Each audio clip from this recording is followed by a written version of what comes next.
Rogue One, a Star Wars story, takes place just before Episode 4, A New Hope, ending mere minutes before the start of the original entry to the franchise. The Star Wars universe is incredibly rich, and in every new installment, fans flock to see the hidden callbacks to previous films or hints towards the future. Hi, my name is Queen, and welcome to Trending 10, and these are the top 5 Rogue One Easter eggs you may have missed. Also, remember to hit the like and subscribe, click the bell to stay notified, and comment below what your favorite Star Wars film is. Oh, and spoiler alert, of course. Number 5. The adoptive father of Princess Leia after the events of Episode 3 is Senator Bail Organa, and he actually makes an appearance in this film, but if you weren't paying close attention, you may have missed it was him, as his name is never made very clear to the audience. But the last time we see him in Rogue One, we hear him speak of a Jedi friend who went into hiding and that he would call upon him. He also makes a cryptic exiting statement, "I would trust her with my life."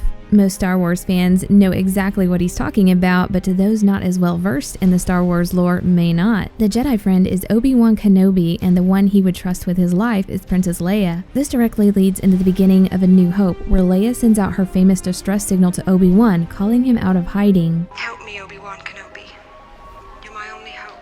Number 4. We were all so excited to see Darth Vader, but did you catch where he was when we first saw him in Rogue One? Throughout the film, Rogue One gives the audience little subtitles whenever we visit a new planet so the viewers can follow along. But the only time in the film where we don't get an explanation as to where we are is when we first see Vader in a strange base on a rocky planet surrounded with lava. With a little thought, we can infer that the planet we are on is Mustafar, the location of the epic final battle of Episode 3 and the true birthplace of Darth Vader. So what was Vader doing on Mustafar so long after the events of Episode 3? Perhaps we'll find out in the future. Number 3. There are few things that get the blood of Star Wars fans racing than hearing gold leader standing by, red leader standing by, and we got exactly that in Rogue One. But not only did we get the lines, we got the actual characters from A New Hope. Many of the Rebel pilots in A New Hope made cameos in Rogue One, but if you weren't paying extra close attention, you might have missed them. But the most notable one was Jan Dodonna, who was the leader of the successful